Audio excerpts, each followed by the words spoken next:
नमस्कार। कल हम लोगों ने ना ज़ोन पढ़े थे, कॉन्टिनेंट पढ़े थे, है ना? और महासागर भी पढ़े थे कल हम लोगों ने। ज़ोन वही उष्णकटिबंधीय, शीतोष्णकटिबंधीय। शीतोष्ण को कहते हैं टेम्परेट ज़ोन इंग्लिश में, उष्णकटिबंधीय को कहते हैं टॉर्रिड ज़ोन एंड शीत कटिबंधीय कहते हैं फ्रिजिड ज़ोन। हमने इसके बारे में पढ़ा था। और जो पता जैसे कि इक्वेटोरियल मतलब विषुवत रेखा है, इक्वेटर है जहाँ पर, वहाँ पर लगभग मतलब रोज 2 से लेकर 4 बजे के बीच बारिश हो जाती है। जैसे कि मान लो ये अर्थ है, ये इक्वेटर है। इक्वेटर पर कुछ देश होंगे ना, जैसे कि ये करके ये मकर है, जैसे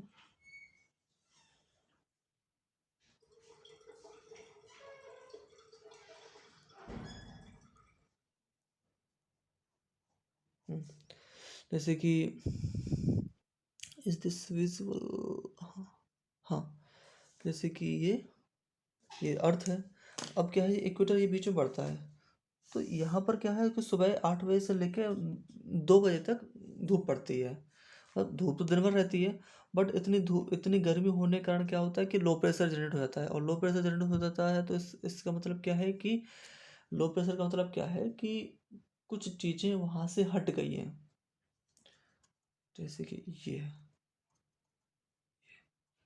और ये है हाई प्रेशर, बहुत चीज़ें हैं एक साथ, और ये लो प्रेशर, कब चीज़ें एक साथ। तो जहाँ लो प्रेशर आता है ना, तो आसपास की चीज़ें इसको भरने के लिए आएंगे, यहाँ पर जगह भरने, खाली जगह हो जाएगी। खाली जगह को भरने के लिए आसपास चीज़ें आती हैं। तो जहाँ पर ना लो प्रेशर जनरेट हो जाता है, तो क्या होता है कि वहाँ पर बारिश हो जाती है। आसपास का जो बादल होते हैं ना, हवाएं होती हैं, मानसून वाली हवाएं, वो उसकी तरफ अट्रैक्ट होती हैं। तो अट्रैक्ट होती हैं, और कोई पहाड़ से कोई या फिर कोई बैरियर बीच में पड़ गया तो उससे टकरा कर वो बारिश करवा देती है जहाँ पर ये बैरियर है।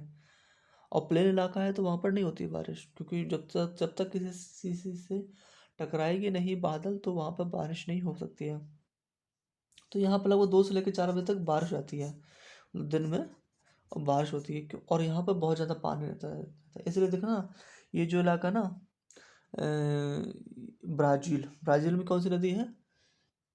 अमेजन रिवर, ये वाला इलाका है, और यहाँ इलाका है, और ये वाला इलाका है, जो जो इस रेखा के आसपास है, वहाँ पर बहुत ज़्यादा बारिश होती है। और वहाँ पर ज़्यादा बारिश होती है, बस बारिश तो पूरे इतने में ज़्यादा होती है, ये पूरा इलाका है, इतनी बारिश होती है, बट इक्वेटोरियल पे थोड़ी ज़्यादा ही बारिश होती है। तो यहाँ के पेड़ में थोड़ा अंतर आता है, जैसे कि अब जहाँ पर ज़्यादा बारिश होती है तो इसका मतलब ये है कि उसकी जो पानी है पेड़ों के लिए, उसकी कोई कमी नहीं है, उसकी कोई कमी नहीं है। तो घने जंगल हो जाते हैं तो क्या होता है कि पेड़ में कंपटीशन होता है कि भाई सूर्य की किरणों को लेना, क्योंकि पानी की कोई कमी नहीं है। सूर्य की किरणों को अपने ऊपर मतलब कि उसी से वो भोजन बनाते हैं। तो सूर्य की किरणों को ज़्यादा से ज़्यादा कैप्चर करने के चक्कर में वो क्या करते हैं कि लंबाई उनकी बढ़ जाती है। इसलिए जितने भी जहाँ पर भी बारिश ज़्यादा होती है ना, या फिर इक्वेटोरियल इलाके है ना, वहाँ पर जो पेड़ होते हैं ना, उसकी लंबाई बहुत ज़्यादा होती है। तो अगर लंबाई ज़्यादा है तो पेड़ के टूटने का भी डर रहता है। इसलिए क्या करते हैं, पेड़ अपना जो लकड़ी होती है ना, उसको स्ट्रॉन्ग कर लेते हैं। तो उनकी जो लकड़ी होती है वो मजबूत होती है, और इनकी पत्तियाँ चौड़ी होती हैं। पत्तियाँ होती है ना, वो चौड़ी होती हैं पत्तियाँ, समझे? चौड़ी पत्तियाँ होती हैं इनकी, पेड़ की, और पेड़ों की लंबाई बहुत ज़्यादा होती है। ठीक है। और देखो, जैसे कि एक सीक्वेंस से हम कर ले, एक सीक्वेंस बना देता हूँ। जैसे गर्मी होगी ज़्यादा, तो क्या होगी, वर्षा होगी, है ना? वर्षा होगी तो पेड़ कैसे होंगे, पेड़ लंबा होगा, लंबा, और पत्तियाँ पतला होगा, पतला होगा मतलब, और लंबाई ज़्यादा बढ़ेगी, लंबा, लंबा तो लग गया, पतला होगा और शक्तिशाली होगा। पतला टूट ना जाए इसलिए शक्तिशाली भी होगा, मतलब स्ट्रॉन्ग लकड़ी होगी, शक्तिशाली होगा, और पत्तियाँ चौड़ी होंगी। क्योंकि अब पानी इतना सारा अबंडेंट मिल रहा है तो उनको वाष्पीकरण के थ्रू, जो पत्तियों के माध्यम से वाष्पीकरण होता है ना, इवेपोरेशन होता है पानी का, कोई डर नहीं उस चीज़ का। मतलब अब इससे क्या है, पानी निकाल दो, मतलब धूप पड़ेगी थोड़ा बहुत पानी निकल जाता है ऐसे, भाई कोई डर ही नहीं, निकालो 4-5 लीटर जितना भी निकाला निकालो, क्योंकि नीचे तो पानी के पानी है ना, क्योंकि ये इक्वेटोरियल इलाका है, नीचे तो बहुत पानी है, कोई डर ही नहीं रहता है। उसके विपरीत अगर हम जहाँ पर रेगिस्तान है, जैसे कि मान लो राजस्थान वाला इलाका है, तो देखा होगा कि राजस्थान वाले इलाके में ना पत्तियाँ नहीं होती, पत्तियों के स्तर पे कांटे होते हैं, है ना। एक्चुअली जो कांटे होते हैं ना, वही उनकी पत्तियाँ होती हैं, मतलब कि जो कांटे होते हैं ना, कैक्टस का पेड़ होता है ना, ऐसा ऐसा कुछ उल्टा सीधा ऐसा ऐसा,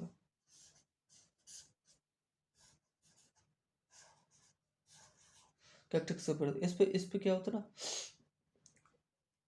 कांटे कांटे रहते हैं ना। अब वो कांटे नहीं, वो उसकी पत्तियां होती हैं, क्योंकि एवोल्यूशन के कारण क्या हुआ कि इन पेड़ों ने, इन पौधों ने अपने आप को ऐसे ढाल लिया है ताकि वो मैक्सिमम जो पानी है उसको बचा सकें। तो मैक्सिमम पानी तब बचेगा जब उनकी पत्तियां बहुत पतली होंगी, इसलिए उन्होंने अपनी पत्तियों को कांटे के समान कर लिया है।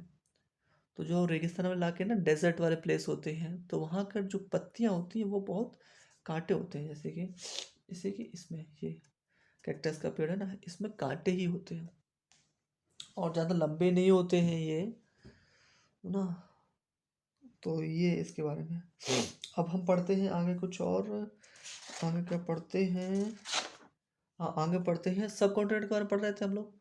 इंडियन सब कॉन्टिनेंट के बारे में थोड़ा बहुत चर्चा की थी, तो सब मैंने बता दिया था कि सब कॉन्टिनेंट क्या होता है, कि वो ऐसा इलाका जो कॉन्टिनेंट में ही कुछ पहाड़ों नदियों के माध्यम से, जोग्राफिकल बाउंड्रीज के माध्यम से अपने आप को थोड़ा सा काट लेता है, तो वो सब कॉन्टिनेंट कहलाता है। जैसे कि इंडियन सब कॉन्टिनेंट है ना, इंडियन सब कॉन्टिनेंट। अब इंडिया का मैं मैप बनाऊं,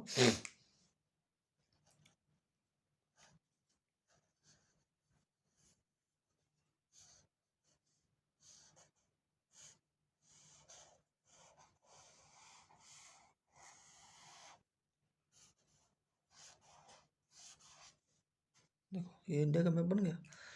तो देखो इंडिया के मैप में क्या है ना, कि इंडिया अपने आप को थोड़ा काट लेता है। यहाँ कौन सा पड़ जाता है, हिंदू कुश माउंटेन पड़ जाता है, हिंदू कुश माउंटेन पड़ जाता है, ये हिमालय पड़ जाता है,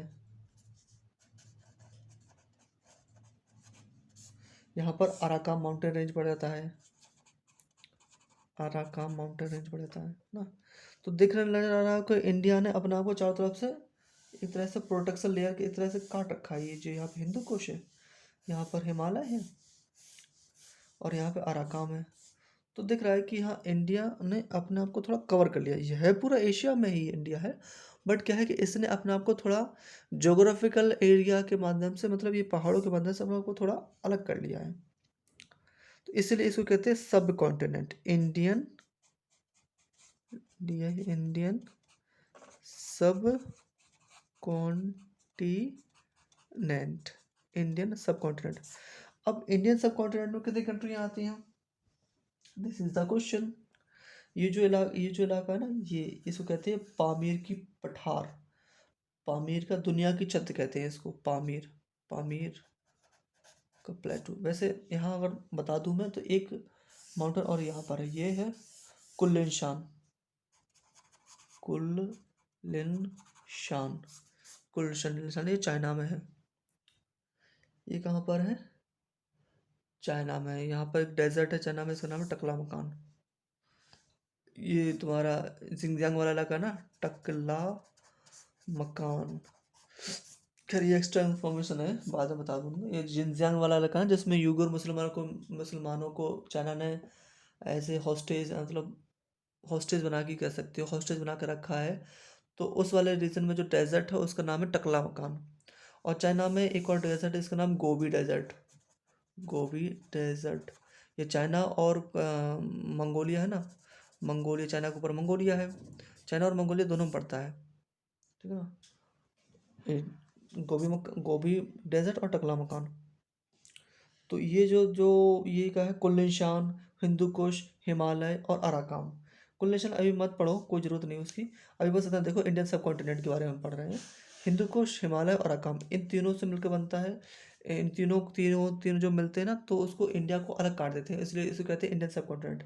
अब इंडियन सब कॉन्टिनेंट में कितने देश आते हैं तो देख लेते हैं, खुद पता चल जाएगा हमको। देखो यहाँ क्या पड़ता है, यहाँ पर ये पाकिस्तान, जो जो इस पहाड़ के अंदर आएंगे वही पड़ेंगे। पाकिस्तान यहाँ का पड़ता है, नेपाल यहाँ का पड़ता है, भूटान, ठीक है, भूटान पड़ता है, और यहाँ का पड़ता है बांग्लादेश, और ये क्या है, हमारा प्यारा भारत। तो इंडियन सब कॉन्टिनेंट कितने देश आ रहे हैं, एक दो तीन चार पाँच, इंडियन सब कॉन्टिनेंट कितने आ रहे हैं। इंडिया भी मिलाएंगे, ऐसा नहीं कि इंडिया को नहीं मिलाएंगे, इंडियन सब कॉन्टिनेंट में 5 देश आते हैं, भारत, पाकिस्तान, नेपाल, भूटान, बांग्लादेश, ठीक है। एक चीज़ याद रखना कि इसमें श्रीलंका और मालदीव नहीं आते हैं इंडियन सब कॉन्टिनेंट में। यहाँ पे मालदीव है ना, यहाँ पे श्रीलंका है, और यहाँ पे मालदीव है, तो ये दो देश नहीं आते हैं। तो इंडियन सब कॉन्टिनेंट में, इंडियन सब कॉन्टिनेंट कितने देश आते हैं, भारत, पाकिस्तान, नेपाल, भूटान और बांग्लादेश, ये 5 देश आते हैं इंडियन सब कॉन्टिनेंट में, ठीक है। So this is the important thing कि इंडियन सब कॉन्टिनेंट में क्या मालदीव आता है, नहीं आता है। इंडियन सब कॉन्टिनेंट में क्या श्रीलंका आता है, नहीं आता है, ठीक है। ठीक है, हमने इंडियन सब कॉन्टिनेंट के बारे में पढ़ लिया है। अब देखो ने इंडिया एक शार्क कंट्रीज भी आती हैं, मतलब कि सीधा सीधा शार्क कंट्री में कितने देश आते हैं वो बताता हूँ मैं। ये है हमारा प्यारा भारत,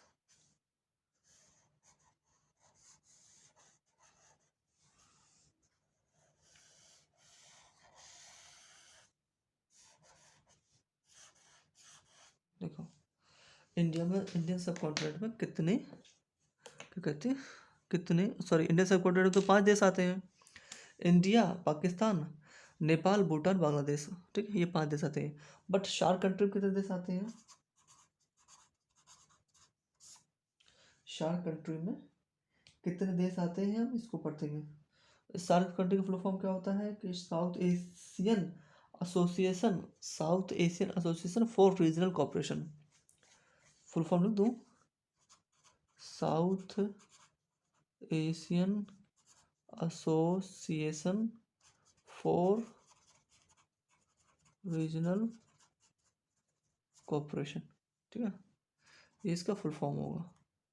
देखो ये कौन सा है, ये पाकिस्तान है, ठीक है, ये पाकिस्तान आ जाता है, और ये आता है कौन सा, बांग्लादेश, सॉरी अफगानिस्तान सब पड़ता है। यहाँ कौन सा पड़ जाता है, नेपाल, यहाँ कौन सा पड़ता है, भूटान, यहाँ कौन सा पड़ जाता है, यहाँ पर बांग्लादेश, और यहाँ कौन सा पड़ जाता है, ये श्रीलंका, और यहाँ कौन सा पड़ जाता है, ये मालदीव। देखिए कितने देश हो गए, ये कौन सा है, भारत, कितने देश हो गए, 1 2 3, यहाँ से गिनो, 1 2 3 4 5 6 7 8, तो शार्क देशों में कितनी कंट्री आती हैं, 8 कंट्रियाँ।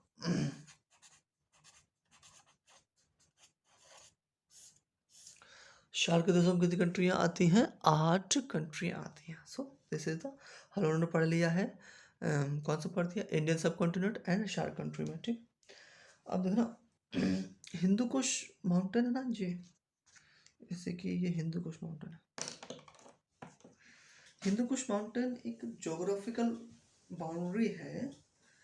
अब जैसे कि जो भारत में जो हिंदू है ना, वो भारत में क्या जी, हिंदू कुश माउंटेन जी है, ठीक है, ये अफगानिस्तान और पाकिस्तान की बाउंड्री पे है, ये हिंदू कुश माउंटेन, हिंदू कुश माउंटेन, ठीक है। तो इस साइड जितने भी लोग रहते हैं ना, इस साइड जितने भी लोग, वो सब हिंदू कहलाते हैं। जितने भी लोग रहते हैं इस साइड, जितने भी लोग, चाहे पाकिस्तान हो, चाहे नेपाल हो, चाहे भूटान हो, चाहे म्यांमार हो, चाहे श्रीलंका हो, चाहे मालदीव हो, जितने भी लोग रहते हैं ना, वो इस साइड हिंदू कहलाते हैं। ये क्योंकि ये हिंदू कुश माउंटेन के आधार पर ही यहाँ के लोगों का नाम हिंदू रखा गया। जब अरब लोग आए थे तो लोग वही नहीं कहते थे कि ये कौन है, वो लोग ये कहते थे दिस इज हिंदू। हिंदू कुश वाले हिंदुस्तानी, हिंदू कुश वाले हिंदुस्तानी हैं। हिंदू कुश माउंटेन के जो यहाँ से रहते थे वो माउंटेनी, और यहाँ से अरब लोग रहते थे अरब। तो भारत का जो धर्म है मेन रूप से यहाँ पर हिंदू नहीं है और सनातन है। यहाँ पर सनातनी रहते हैं। कौन रहते हैं? सनातनी, ना कि हिंदू। हिंदू कोई धर्म नहीं है, पर तो ये है कि जोग्राफिकल और हिस्टोरिकल टाइम के अनुसार लोग हिंदू हिंदू कहते रहे, इसलिए हम लोग कहना कि हाँ हिंदू हिंदू। बट नहीं, सनातन, यहाँ पर लोग सनातनी हैं। इंडिया में जो लोग मेन रूप से जो मानते हैं वो सनातनी धर्म को मानते हैं। पाकिस्तान में जो मेन रूप से धर्म को मानते हैं वो मानते हैं इस्लाम को मानते हैं। नेपाल, भूटान, ये लोग बुद्धिस्ट कंट्री है, और मिसलेनियस कंट्री बुद्धिस्ट, और भी धर्म होते हैं यहाँ पर, बुद्धिस्ट लेकिन ज़्यादा है यहाँ पर। बांग्लादेश में मुस्लिम ज़्यादा है। श्रीलंका में श्रीलंका में बुद्धिस्ट ज़्यादा है। और यहाँ एक देश पड़ता है जिसका नाम है म्यांमार। म्यांमार में कौन ज़्यादा है? म्यांमार में भी बुद्धिस्ट ज़्यादा है। ये आसपास सब बुद्धिस्ट, क्योंकि यहाँ पर गौतम बुद्धा पैदा हुए थे ना, गौतम बुद्धा, उन्हीं के इन्फ्लुएंस से धर्म, इंडिया से ही बुद्ध धर्म ओरिजिनेट होता है। ठीक है, ठीक है।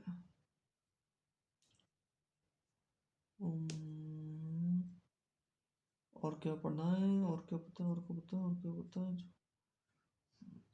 जब वर्ल्ड वॉर हो रहा था ना, तो वर्ल्ड वॉर ने शीत युद्ध, तो दुनिया दो भागों में बट गई थी। दो भागों में, एक तो थी जो अमेरिका के साथ थी, और एक थी जो यूएसएसआर के साथ थी। America and USSR. बट एक ग्रुप था जो किसी के साथ नहीं था, उसका नाम था नैम, नॉन अलाइन मूवमेंट। एक ग्रुप ऐसा भी था जो किसी के साथ नहीं था। जो अमेरिका के साथ थे उसको कहते हैं फर्स्ट वर्ल्ड कंट्रीज, जो यूएसए के साथ थे उसको कहते हैं सेकंड वर्ल्ड कंट्रीज, जो नैम के साथ थे ना उसको कहते हैं थर्ड वर्ल्ड कंट्रीज। यूएसए के साथ थी कौन? Second world countries. अमेरिका के साथ थी वो फर्स्ट वर्ल्ड कंट्रीज, ऐसी थी। जब देखो, जब कोल्ड वॉर चल रहा था ना, तो इसी बता देता हूँ मैं, स्टोरी है। तो क्या हुआ कि अमेरिका को काउंटर करना था रशिया को, यूएसएसआर को। तो अमेरिका ने सोचा कि भाई यहाँ पर आ जाए, यहाँ पर ये एक पोर्ट, इसका नाम है हम्बन टोटा। हम्बन टोटा, हम्बन टोटा पोर्ट। हम्बन टोटा पोर्ट वही है जिसको रिस्ट्रक्चर करवाया, जिसको चाइना ने करवाया, और इतना लोन दे दिया चाइना ने इसको रिस्ट्रक्चर करवाने में कि इसको चुका ही नहीं पाया वो। मतलब कि श्रीलंका इस लोन को चुका नहीं पाया, तो चाइना ने कहा कि लोन चुका नहीं पा रहे हो तो हमें 99 साल के लिए इस पोर्ट को हमें लीज पर दे दो। तो अभी इस पोर्ट पर, हम्बन टोटा पोर्ट पर चाइना का अधिकार है। अभी इस हम्बन टोटा पोर्ट को चाइना का अधिकार है। तो क्योंकि चाइना ने बनवाया था, चाइना ने कहा था कि भाई ये हम बना दे रहे हैं, ये खूब पोर्ट खूब चलेगा एकदम, दबा के एकदम। बट कोई उसमें आती नहीं है, कोई शिप नहीं आती इतनी ज़्यादा उसमें, जैसे से उसे रेवेन्यू कवर हो सके। तो रेवेन्यू कवर नहीं हो पाया, तो चाइना श्रीलंका को बेचना ही पड़ा, मतलब बेचना के अंदर से लीज पर देनी पड़ा। तो 99 साल के लिए चाइना को दे दिया गया है। तो इसी पोर्ट पर 60s के आसपास की बात है, जब अमेरिका चाह रहा था कि इसको यहाँ पर जगह मिल जाए, एज ए एयरबेस मिल जाए, ताकि वो यहाँ से सीधा उड़ान भरकर यूएसएसआर पर नज़र रख सके, और यूएसएसआर उसको सपोर्टिंग जितने भी कंट्री सपोर्ट कर रहे थे ना, उसको वो टैकल कर सके। और वास्तविकता क्या है कि यहाँ पड़ता है,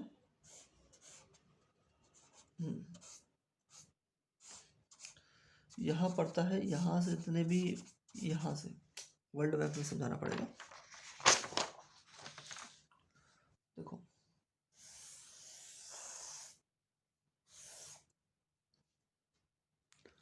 तो देखो।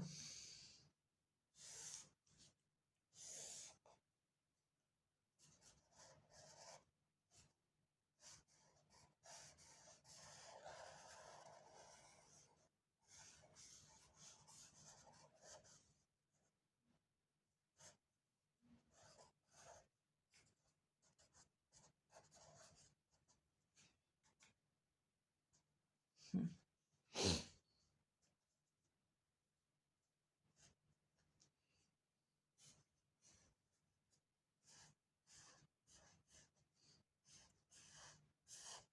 हम्म। तो तो देखो, ये है अमेरिका, यहाँ पर है अमेरिका। और ये जो पूरा USSR था, ठीक है, यहाँ पे सब 15 कंट्री थे। यहाँ ये है इंडिया, ये है श्रीलंका, ये लंका है, ठीक है। और ये इसके नीचे यहाँ पर चाइना पड़ता है। तो क्या था कि अमेरिका चाहता था कि अगर इस हम्बन टोटा पोर्ट पर कब्जा कर ले, तो क्या है, जो USSR के जितने भी क्या कहते हैं, जहाज, हवाई मतलब शिप होते थे, तो वो ऐसे ऐसे यहाँ से आते थे। यहाँ पे एक पोर्ट का नाम है जिसका नाम है व्लादिवोस्तोक। क्या नाम है? व्लादिवोस्तोक, व्लादिवोस्तोक, व्लादिवोस्तोक पोर्ट का नाम है। तो वहाँ से आते थे। और यहाँ पर ये जो मलक्का जो स्टेट है ना, यहाँ पे इसका नाम मलक्का स्टेट है, मलक्का स्टेट है। यहाँ पर ये कह सको कि इंडोनेशिया के ऊपर से होकर निकल के ऐसे आते थे, और यहाँ पर अपना ट्रेड और व्यापार जो भी करते थे वो यहाँ से निकल करते थे। तो चाइना ने सोचा, तो अमेरिका, चाइना नहीं, अमेरिका ने सोचा अगर इस श्रीलंका का हम्बन वाला टोटा पोटा मिल जाता ना इनको, तो ये यहाँ से जितने भी USSR के जितने भी जो जहाज जाते ना, उन पर नजर रख सकते थे, और ज़रूरत पड़ने पर उन पर हमला भी कर सकते थे। तो अमेरिका का ये प्लान था, ठीक है, अमेरिका का ये प्लान था। लेकिन USSR ने इंडिया से कहा कि भाई इंडिया, तुम्हारी ज़रूरत है। तो इंडिया ने कहा कि बताओ भाई क्या ज़रूरत है। इंडिया ने कहा कि USSR ने कहा कि श्रीलंका के हम्बनटोटा पोर्ट पर अमेरिका आ गया है, तुम किसी भी प्रकार से इसको यहाँ से भगाओ। तो अमेरिका ने कहा, इंडिया ने कहा कि ठीक है, हम भगा रहे हैं। तो इंडिया ने क्या किया कि यहाँ के जो जिस जो ये जो श्रीलंका है ना, श्रीलंका श्रीलंका की जो नॉर्दर्न वाला इलाका है ना, नॉर्दर्न वाला इलाका, इसको कहते हैं जाफला। और नीचे वाले इलाका कहते हैं एलिफेंटा, एलिफेंटा। और ठीक है, तो इसके ये जो ऊपर वाला सबसे ऊपर वाला है, इसको कहते हैं पॉइंट फेड्रो। तो इंडिया ने क्या किया कि एल टी टी ई इस ग्रुप को बनाया, और कहा कि जो जाफला वाला पार्ट है ना, इसको स्वतंत्र कराओ। इनको हथियार दिए, इंडिया ने हथियार दिए और सारी एनिमेशन दी, ट्रेनिंग दी, और कहा कि श्रीलंका में सिविल वॉर स्टार्ट कर दो। तो इन LTT के लोगों ने ना सिविल वॉर स्टार्ट कर दी यहाँ पर। और सिविल वॉर करने से कर दी, और यहाँ पर मांग रखी कि हम एक स्वतंत्र देश बनाएंगे, जाफला को अलग अलग अलग करेंगे। अब श्रीलंका को पता था कि ये सब काम इंडिया कर रहा है। तो इंडिया ने कहा, श्रीलंका ने कहा इंडिया से कि भाई ये काम मत करो। तो इंडिया ने कहा ठीक है, नहीं करते, बट तुम्हें काम करना पड़ेगा, हम्बन टोटा से जो अमेरिका है ना, उसको बाहर निकालो। तो श्रीलंका ने कहा ठीक है, हम इसको बाहर निकाल लेते हैं। तो श्रीलंका ने अमेरिका को कहा कि भाई ये नहीं बन पाएगा हमारा, तुम्हारी वजह से हमारी कंट्री में सिविल वॉर हो जाएगी। इसलिए श्रीलंका ने अमेरिका को यहाँ से बाहर निकाल दिया। तो अमेरिका की दाल यहाँ निकली।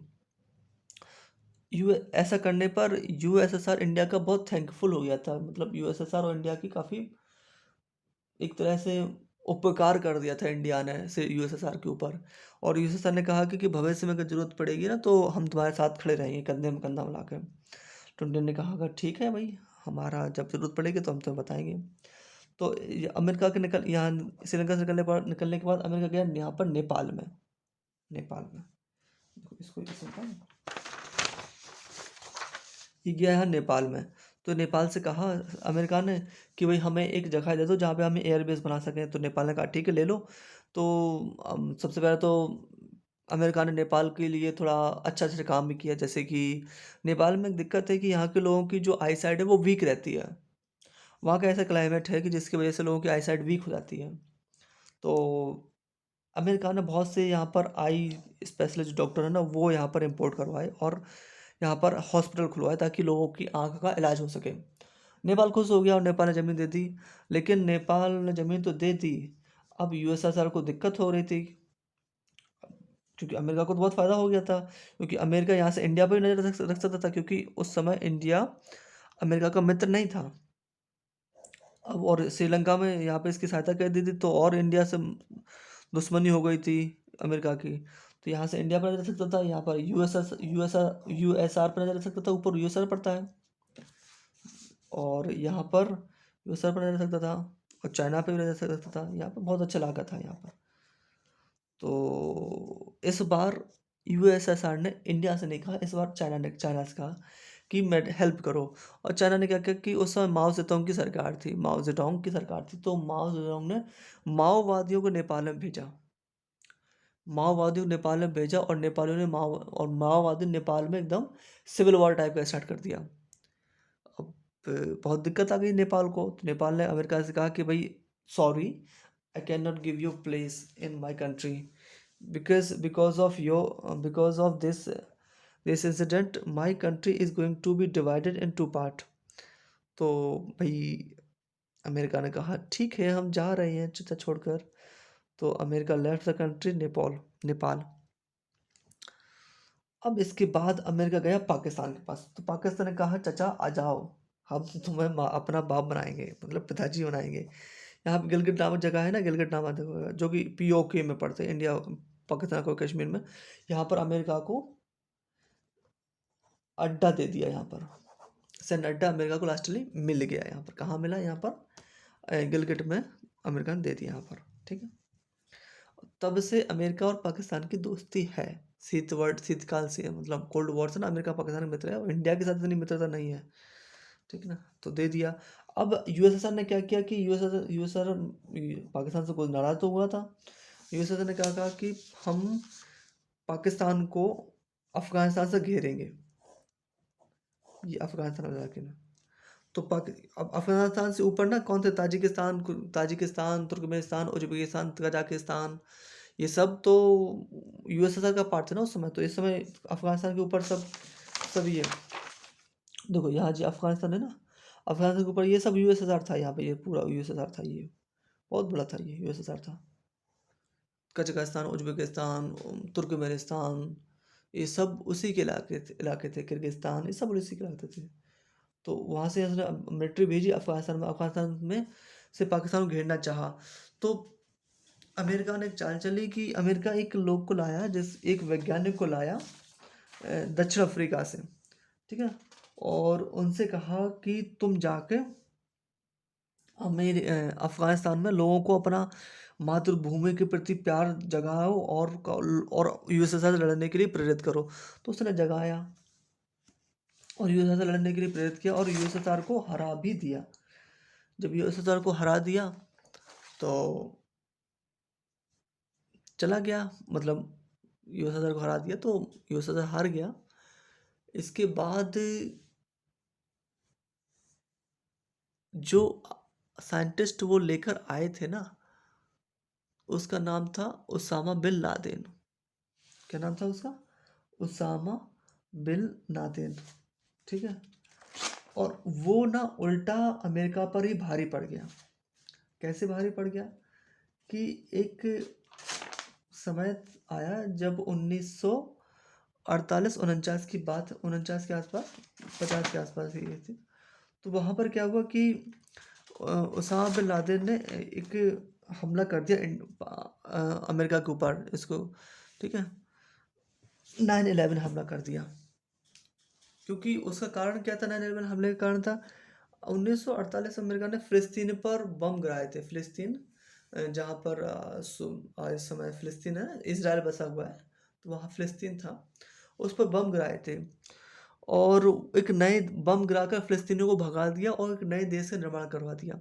उस देश का नाम रखा इजराइल। तो ये सब बात उसामा बिन लादेन को पसंद नहीं आई, तो उसने अमेरिका पर हमला कर दिया। अमेरिका पर हमला कर दिया, 9/11 हमला किया था अमेरिका पर। इसके बाद अमेरिका ने उसामा बिन लादेन को मार दिया, और जैसे ही उसामा बिन लादेन मरा तो वहाँ पर अफगानिस्तान में तालिबान का राज आ गया, और इस समय तालिबान गवर्नमेंट में है। अफगानिस्तान में इस समय तालिबान रूल कर रही है ना, इस प्रकार से। तो ये तो था पाकिस्तान वाला इलाका।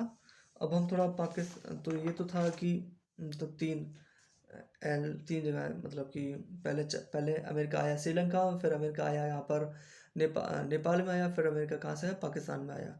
और पाकिस्तान पे उसको जगह मिल गई, नेपाल मिल गया, और यहाँ पर और यूएसएसआर ने क्या किया कि पाकिस्तान को घेरने के लिए यहाँ पर अफगानिस्तान में अपनी सेना भेजी, और सेना भेजी। अमेरिका ने एक साइंटिस्ट को लाया, उसामा बिन लादेन को लाया, और उसामा बिन लादेन ने उनको भगा दिया यूएसएसआर को। यूएसएसआर की हार हुई 1991 में। यूएसएसआर अपना 15 देशों में बिखर गया, है ना, 15 देशों में बिखर गया।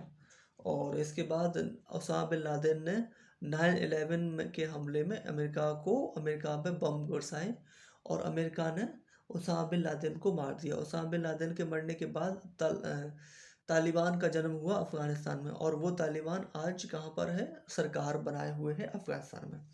इंडिया इंडिया के तालिबान ने इंडिया के अफगानिस्तान के साथ अच्छे संबंध है।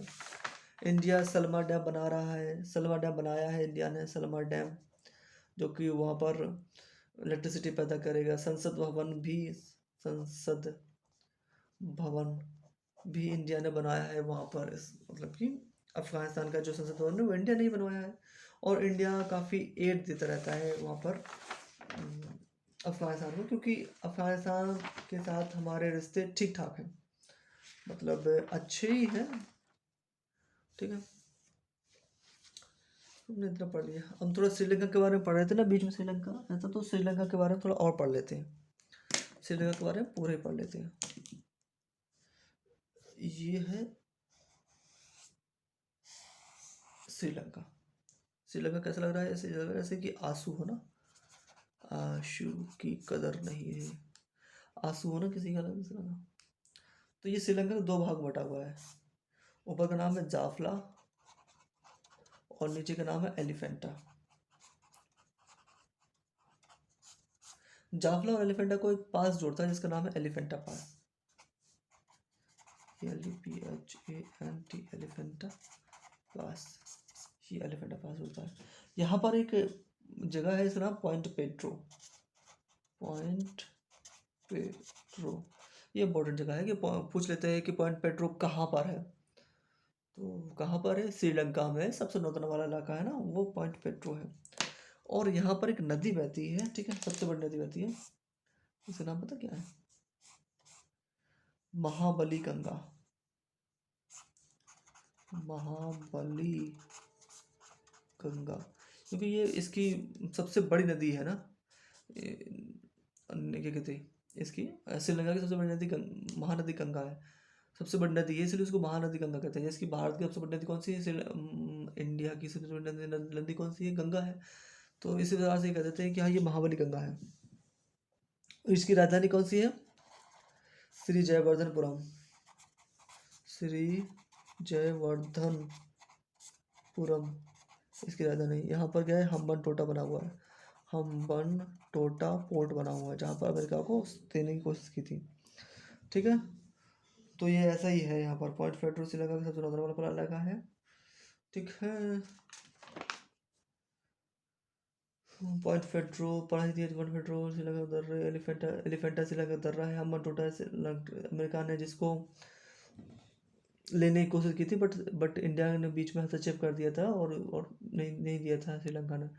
श्रीलंका पता टी का एक्सपोर्ट इंडिया से ज़्यादा करता है, जबकि प्रोडक्शन इंडिया ज़्यादा करता है। प्रोडक्शन ऑफ टी इंडिया ज़्यादा करता है, बट एक्सपोर्ट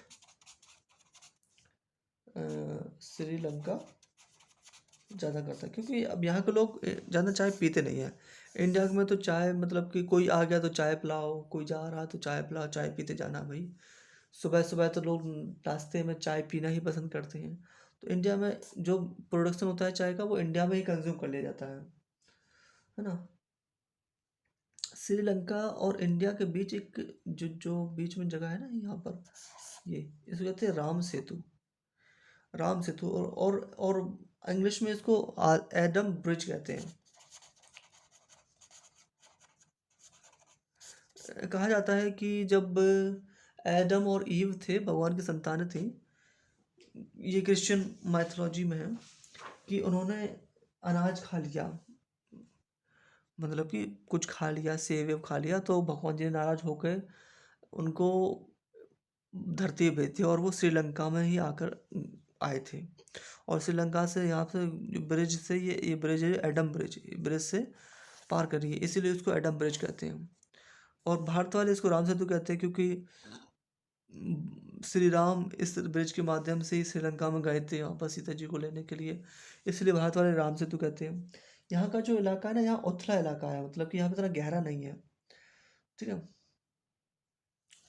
तो यहाँ पर एक, अब जैसे कि कोई इंडिया में मतलब कोई सामान मंगाना है, ठीक है, तो पहले यहाँ आता है कोलंबो पोर्ट पे आता है, यहाँ पर कोलंबो पोर्ट पे आता है इसके, और फिर यहाँ से ना फिर यहाँ पर ही जाता है, सीधा नहीं आता है यहाँ पर सीधा कि सीधा यहाँ पहुँच जाए, यहाँ से आ रहा है सीधा पहुँच जाए, नहीं, पहले यहाँ जाएगा, यहाँ से छोटे छोटे जहाज़ों में डाला जाएगा, फिर उसके बाद यहाँ जाएगा, क्योंकि बीच में इतना ज़्यादा उथला रास्ता है जैसे कि वो लगता है कि टकरा जाएगा पहले जहाज़ की पेंदी से और जहाज़ टूट जाएगा, ठीक है। तो हमने क्या क्या पढ़ लिया अभी इस समय, एशियन कंट्री, एशियन कंट्री नहीं पढ़ी है, हमने शार्क कंट्री पढ़ी, ARK शार्क पढ़ लिया, इंडियन सब कॉन्टिनेंट पढ़ लिया, इंडियन सब कॉन्टिनेंट पढ़ लिया, ठीक है। और थोड़ा बहुत ऐसी आसपास की स्टोरी पढ़ ली, और श्रीलंका के बारे में पढ़ लिया, श्रीलंका के बारे में पढ़ लिया हम लोगों ने, ठीक है। अब क्या पढ़ लें, अब हम एशियन की कंट्री के बारे में पढ़ेंगे, बट हम अगले वीडियो में पढ़ेंगे वो हम, ठीक है। श्रीलंका के बारे में पढ़ लिया, पाकिस्तान के बारे में, पाकिस्तान के बारे में इसी वीडियो में बता देता हूँ, थोड़ा बहुत बता दूँ क्या।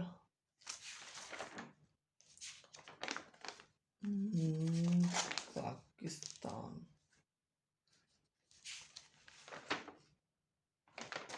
बता देता हूँ पाकिस्तान के बारे में इसी वीडियो में। पाकिस्तान शार्क कंट्री है ना, और इंडिया सब कॉन्टिनेंट दोनों में आता है ना, देखो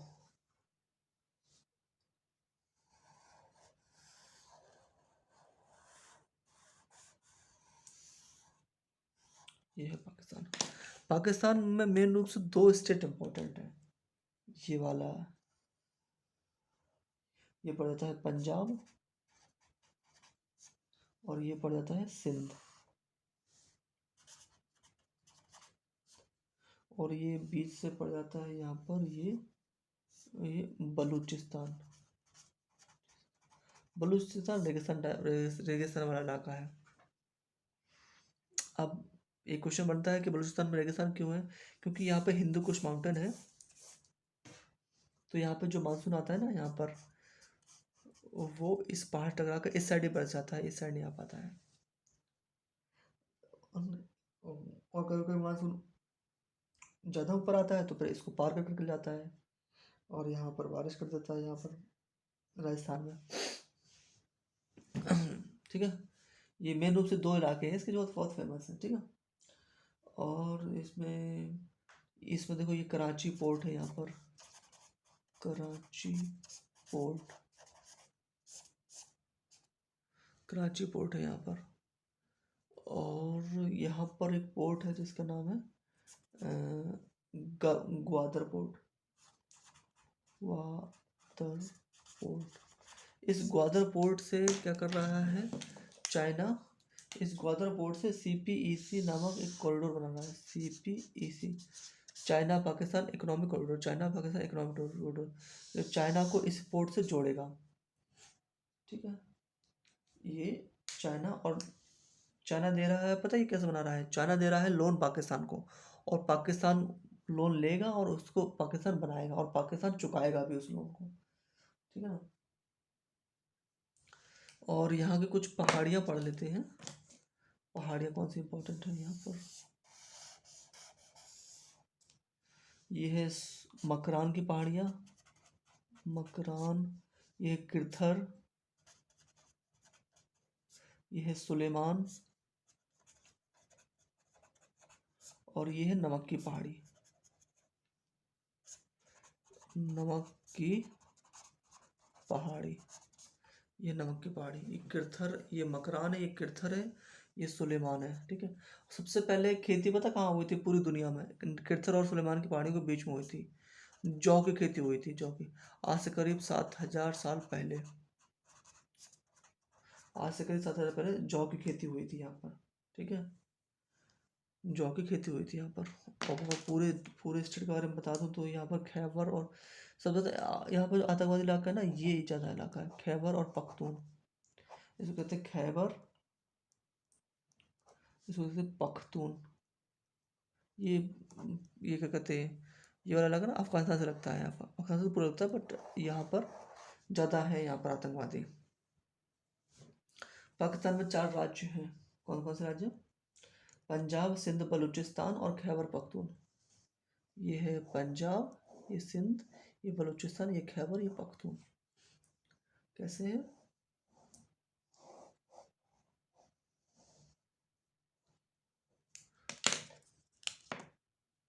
ये पंजाब, सिंध, बलूचिस्तान, खैबर पख्तून।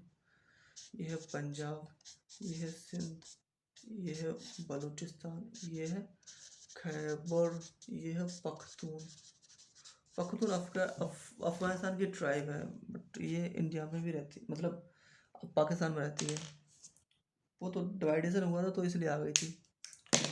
मेन रूप से ये वहाँ पर ही रहते हैं। तो ये 4 राज्य हैं इसके, ठीक है। यहाँ पर देखो, जो यहाँ पर इलाका है ना, यहाँ वाला, यहाँ पर रावलपिंडी, और रावलपिंडी में रावलपिंडी, यहाँ पर क्या है, तक्षशिला थी, तक्षशिला। भारत की पहली यूनिवर्सिटी कौन सी थी? तक्षशिला। मतलब पूरे विश्व की समझ लो पहली यूनिवर्सिटी तक्षशिला थी।